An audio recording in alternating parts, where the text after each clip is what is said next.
Hey everybody, welcome back to our neck of the woods, and we're gonna finish up part 2 here on the HRV install. We're gonna see if we can get it to turn on and get it to work. We're still not gonna punch outside yet because once we cut those holes through the ICF, we're kind of exposed. Not that that's really that big of a concern, but I want to get the siding on out here. And before we can get the siding on, I've got to get the rear deck on. So I got to get all of the floor trusses in. I got to figure out where that's going to go, like thickness wise. And then of course the treads on the deck. Then I can go ahead and put on my trim boards and obviously the normal siding and everything that's going to go. So that's going to be a minute before I get the money to afford all that. But at least we can get the insulated ductwork connected and at least get it to run, and we can make sure that the air is flowing and everything and just how powerful it flows. But after that, we gotta unplug it and basically not use it anymore. But I'm gonna show you how to get it wired up today. I had ordered this roll here, and one thing that I had noticed that I couldn't wire it up in the last video is the instructions say that the HRV has to have wire under 100 foot in length, and it has to be 20 gauge or larger. And all of the signal wire that I have been using for the thermostats and stuff, that's only 22 gauge. Not to mention it's a huge pain in the butt that those wires are only 2 wires.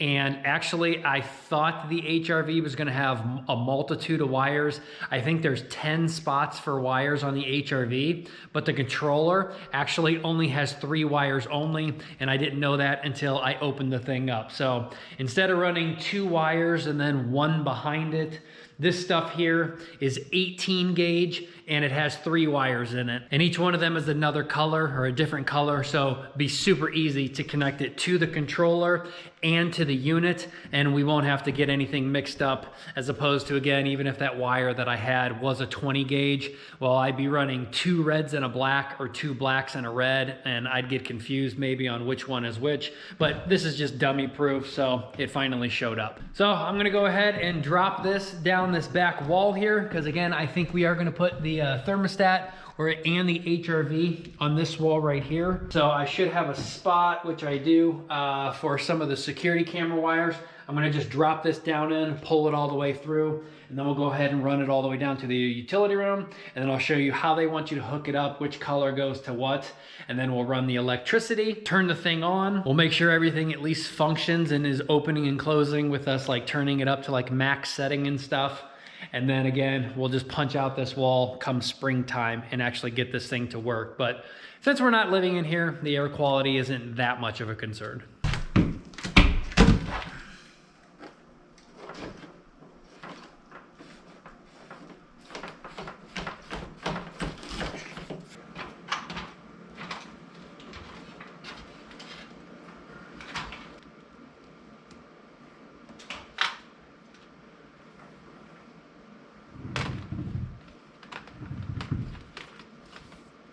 Oh, and Happy New Year to everybody. Hopefully everybody had a good Christmas, a good New Year. Aaron and I went to my mom's house on New Year's Eve.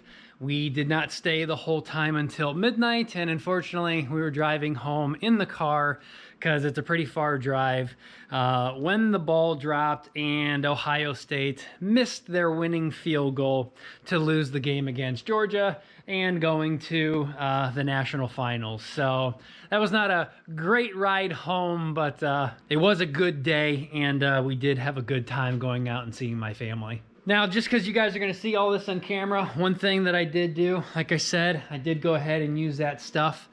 Once we put the temperature probe out in the garage, we did fix some cracks down in here. And what basically this floor has kind of cracked a little bit is on the corner of each one of these pads.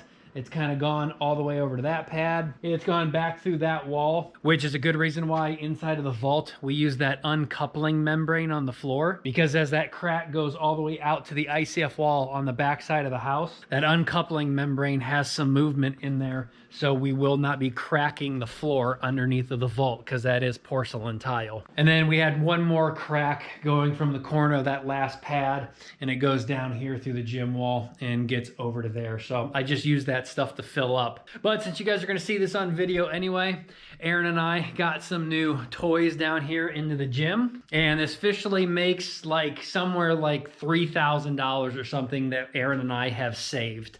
I have bought so much stuff off of Facebook Marketplace, which I believe it's coming from damaged boxed items, people buying pallets from Amazon that are damaged, and they just put like a whole bunch of stuff on it.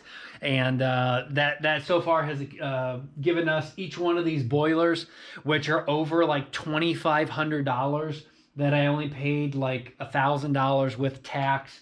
And then I think he cut me a little bit of a deal on that one, and I only paid like $9.50 for it or something. I've got this entire weight set over here that was only $200 for all those weights, from 5 pounds all the way up to 50. This brand new Nordic Track in a box that wasn't damaged, but this 6.5S is on Amazon right now for about $650. And this guy says he's sold over 300 of these. I don't know if he's getting them from Nordic Track direct or something, but they were only $375. And again, he sold over 300 of them. So $375, hell of a lot better than $600. And then last, this weight rack that we got last night. I think on Amazon, this guy's going for $400. And the guy who sold me this, I think he did say most of his boxes were damaged. And he'll even get a multitude of these, where if one thing is bad enough, he'll take the bad one out, get a new piece from the manufacturer, or he'll piece together a better kit to make it kind of like whole again. But this guy here was only 200 bucks. So 50% save there, almost 50% save there, more than 50% saved on those boilers. Those weights were a steal. And I think even I got this bar off of there one time, and it was only like 80 bucks. And depending on the bar, you can spend as much as $600 or more, depending on what type of bar you get. So gym is coming together very nicely. Aaron and I worked out for the first time together last night, and I don't know how long. If you guys are on our Instagram, you can go ahead and see that. But we got a lot more stuff than figuring out where we're gonna put everything down in here. But the gym is coming along, and I'm excited that I can do pull-ups and dips and actually get back into squatting, because my legs are crap right now. And even from just doing the treadmill and some squats last night, they are burning and are on fire today. Alrighty, so done with the wiring pulling through the floor. Super freaking easy because it's so tiny. We can use existing holes. I didn't have to drill a single hole anywhere. We got it tied up around there. We're snaked down the strap here. And all we have to do is go into this box. And like I said, there are 10 total things that you can connect to on here.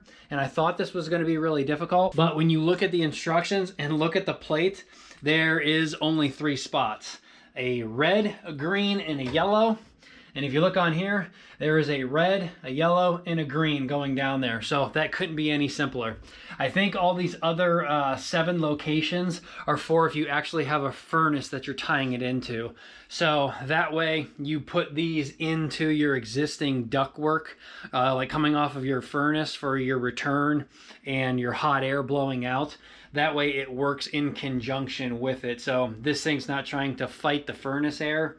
And I'm sure in a traditional house, this actually works a hell of a lot better, because when you're bringing in that super cold outside air, and this thing can only heat the air up like 80% of, say, what the temperature is inside of the house.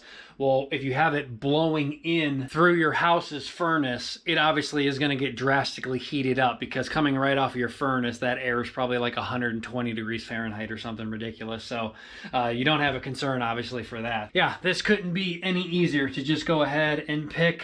We do have a red and a green, so we'll go ahead and do red to red, green to green, and we'll put black to yellow. And then the same thing on the other end of that panel here, and we'll go ahead and just stick it up over there. All 3 are done. It really couldn't be that much more simpler of a job to do. But we do have to make it look pretty, of course.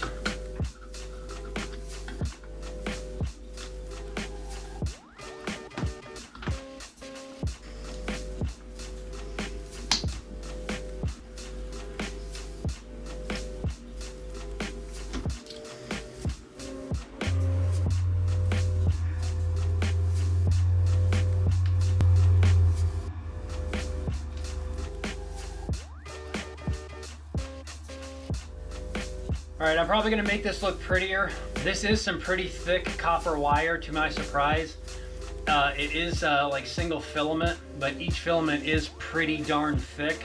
But to make this look prettier one day, I'm probably gonna get some of those clips that clip onto here that you pinch, and then I'll have like a circle on here, so that way I can remove the screw completely, put the circle on and attach it. That way it just looks a little bit better. But this thick stuff will look to be installed okay, just like you would wire up any outlet in your house by wrapping it around and then screwing the wire down.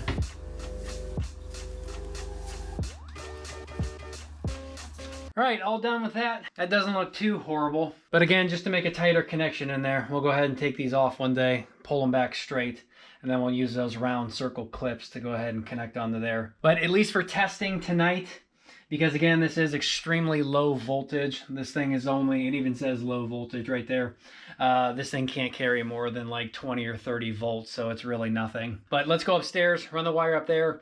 We have to drill a hole through the drywall, put in some anchors, get that thing set where we want it to go. And then we'll finish out the insulated ductwork going over to there, at least get it measured out correctly. So when we punch out, we know we'll have the correct amount. And we need to go ahead and get an outlet installed up here so we can actually get power to the unit.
All right, done and done. Looks good from the front. Looks okay from the back. We'll go ahead and get this sealed up too, since that's kind of loosey-goosey all the way down, but that's just a security camera wire. But that will work nice. Now let's go ahead and cut a hole through our particle board. We'll get a electrical box and an outlet. We'll go ahead and get all that wired up, and we do have to run a 12-2 wire because that's just what I want to do for the entire house. Every single outlet is on 12-2. Every single light is on 14-2. Overkill, absolutely. But we just need to run from the breaker, a 20 amp, all the way up and over, down over to the back side of the utility room. And that guy will be on its own circuit all by itself.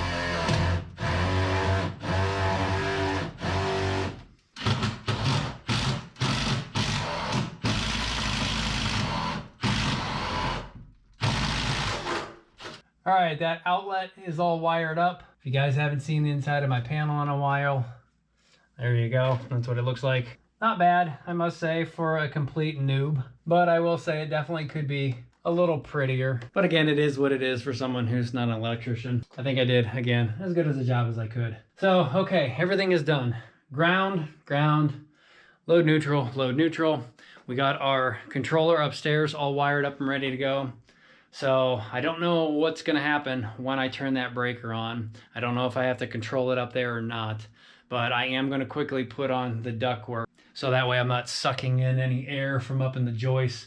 We'll let these hang down about 4 or 5 feet or however long I need to get over to there. So let me connect these real quick before I actually hit the power button. And this thing goes through like a run procedure, and now it's like sucking and blowing everywhere. And then we'll go ahead and fire it up for the first time and see what 267 CFM actually feels like when it's blowing down through this duct and it's trying to suck back through these other ones. All right, everybody, moment of truth, just to see if this thing works. The insulation ductwork is up where it needs to go. I do have to move that smoke alarm, yes, but we're not outside yet, but I should feel obviously a push and a pull from these two. We can adjust the flapper valves up in there too, but it's not really able to 100% be done until we get the device that we can read the airflow and everything. But I guess if we turn on this breaker, okay, I didn't hear anything happen, so we probably have to go upstairs and actually hit the controller. No, I lied. Something's happening. This thing's ramping up pretty fast, actually. Wow, really fast. All right, so I got a blow on this one. So that's the air going out. Feels like I got a suction out of this one. And now it's shutting down. I knew it was gonna run through like a test cycle or something. Let's go upstairs and see what the actual thing's doing. And then when you actually go to set this thing, when you're actually doing the diagnostic to see if you have to adjust the valves and stuff, you do have to set it to max flow. So that thing's gonna be ramped up all the way to 267. And then from there, you do what you gotta do. All right, so ventilation system. I'm assuming that's the on button. There we go.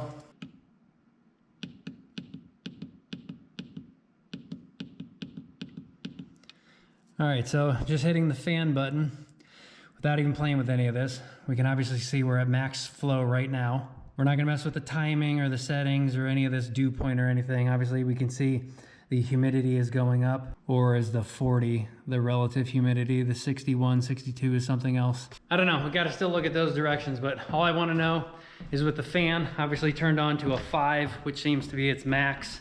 I want to hear how loud it is, and I just want to feel how powerful the suction and everything is, and just to make sure that the thing's actually working. It's definitely loud. It sounds as loud as like a furnace would be running. So this guy right here and that guy up there is the suction.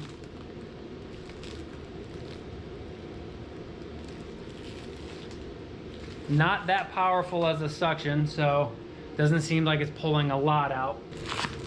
But that is a fast wind. So yeah, fresh air, at least for right now, that seems to be overpowering. I mean, that is a strong, strong wind blowing out, but the suction doesn't seem to be as much, if barely at all. So obviously we need to adjust flapper valves. But we got a strong blowing out to the outside. We definitely have more suction coming in. So the stale air from the inside, that's this guy right here. The flapper valve is all the way closed. So we go ahead and screw that all the way open. And again, we're gonna have to do all this in the diagnostic testing later. I just have to buy that manometer or something that it's called, and then we'll actually see how much it is pulling and sucking. Yeah, that's a lot better. Although again, it's still not as strong, probably because half of it is being diverted up there right now, and half of it's right here. But at least we know everything's working, so now we can go ahead and turn it off upstairs. We can finish routing all of our ductwork. And again, we just have to wait till spring till we actually punch out the wall. But there you guys have it. That's an easy install to get this thing to work. Again, I am not even educated yet. I have to go through absolutely everything to figure out how to set that thing for winter, summer, fall, and spring. And then to what all those controls and buttons mean. But as far as install, there you guys have it. That couldn't be any easier with just 3 wires and running the ducts where you need to get them to go. And if you guys have missed the last videos, where the ductwork needs to go, rooms that don't get used a lot. So bathrooms where you actually want to pull the humidity out of the air, closets, laundry rooms, utility rooms, gyms, etc., where you actually want to suck all that stagnant air out. That's where those need to go. And then all the places that you want your fresh air. So bedrooms, living rooms, kitchens did come up though as a stale air return. So we actually may put 2 up here since I still have to do the routing and stuff. I may actually put a return somewhere here in the kitchen and then actually put a fresh air supply like over where I originally thought by the fireplace. I was gonna have 4 fresh airs and 3 returns, but just from right there, as I felt, you can already feel that the having 2 versus 1, even if I adjust the flow, it may be hard to dial it in. So even though you can move everything with the flapper valves, it may just be a lot easier to just leave all of the fresh airs and the returns 100% equal. So we'll go ahead and do 4 and 4. So I will just go ahead and knock one out here in the kitchen as a return, knock one out here in the living room as a fresh air. And then that way this entire area in here can get pushed in and pulled out. And if you're cooking something nasty, you know, you can ramp up and pull everything out of the kitchen and get some fresh air to replace it. And then the bathroom is a fresh air, or the bedroom is a fresh air. The bathroom is a return. The bathroom down there is a return. The basement down there is a fresh air. And then the living room below us is a fresh air. And the gym is a return. So everything should be even. So I'm just gonna get to cracking that probably at a later date. We'll go buy the manometer. We'll figure out how to adjust everything, but that may be in a springtime video so that we can actually, again, go ahead and punch out the wall. And the way that will work, we'll actually slip one of these metal sleeves all the way through the ICF. That guy right there will attach to the flapper that goes on the outside, and we still need to purchase one of them actually. And one of them you actually have to remove the flapper. So obviously the exhaust will flap open, but the intake you have to remove the flapper, or else when it goes to suck in, you're gonna suck the flapper shut. So we gotta buy 1 more of those, or 2 more of those, because that one that I have is going out for the oven vent, which is that guy up there. So I got to buy 2 more of those things anyway. We'll buy a little bit more piping that will go through the ICF that will attach on the outside. That flexible ductwork will attach on that metal guy on the inside. Then we'll seal everything up and make it all nice and pretty. But at least for the install, getting it to run and making sure that it's all functioning, there you guys go. 1 more little video to get us through the week here. And we know that the wiring and the electricity is all good to go. So I like that. That was a lot easier and simpler than I thought it was going to be. The only criticism that I have, again, for Life Breath, those nipples that you got where everything attaches to, they need to be longer. It's really hard to get tape around there to seal the inner layer, or even this flexible stuff on the outer layer. It's really hard to get that sealed in there and then clamp it down to make it work. So we got it. It just wasn't easy. And then we just still need to work on the drain line. So I got to go get that plastic tubing still and run it down to this condensation pump that we have here on the ground. But let me know what you guys think. Let me know if you think that I'm on the right path for keeping them 4 and 4. Again, let me know what you think, if all of the locations are going to be good. And if you guys got any other feedback, please let me know. I'm still learning, as I'm sure you guys are too. But that should wrap it up for now. We'll get all this done later off camera since you've seen it before. And again, I got another video for you guys this week. But until then, take care. Again, hope everyone had a nice, safe holiday. And we'll see you next time. Take care.